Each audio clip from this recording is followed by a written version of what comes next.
আমার ছোট বোন অপারেশনের রুগী রাখি বালি ভর্তি, আর আমি দেখার জন্য টাকা পয়সা লইয়া যাইতাম। বাড়ি ঘুরার লোক কিনছি, কেন তো গাড়ির দিনে অবরোধ চলছে, অবরোধের জন্য তো আমরা যাইতে পারি না। এভাবে হঠাৎ করে যদি ড্রাইভাররা যদি ধর্মঘট মানে ডাকে, তাহলে আমরা যারা সাধারণ মানুষ আছি, বিশেষ করে তাদের মানে দুর্ভোগের শেষ নেই। আমরা যদি আগে থেকে জানতে পারতাম, তাহলে তো আজকে বৃষ্টির মধ্যে মানে ঘর থেকে বের হয় না।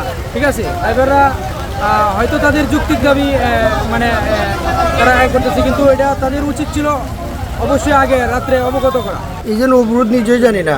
আমি একজন গত মাসে 5 তারিখে অপারেশন করাইছিলাম মূত্রনালী, আজকে মূত্রনালী খোলা, একটা নাল দিয়েছিল আমার পেটের ভিতরে, আমি সিলেট যাবো, তাই দেখি অবরোধ। ইলাখন হইলে আমরা জনগণ কিলাখন চলবো। আজকে আমার 1টার দিকে এই অপারেশনটা হইল। আমরা তাহিরপুর থেকে আসছি সিলেট উদ্দেশ্যে ডাক্তার দেখানোর জন্য। এখানে আসার সঙ্গে অবরোধ, নির্দিষ্ট কোনো তথ্য পাওয়া যেতে না কখন গাড়ি ছাড়বে, আমরা সিলেটে বুঝতে পারবো।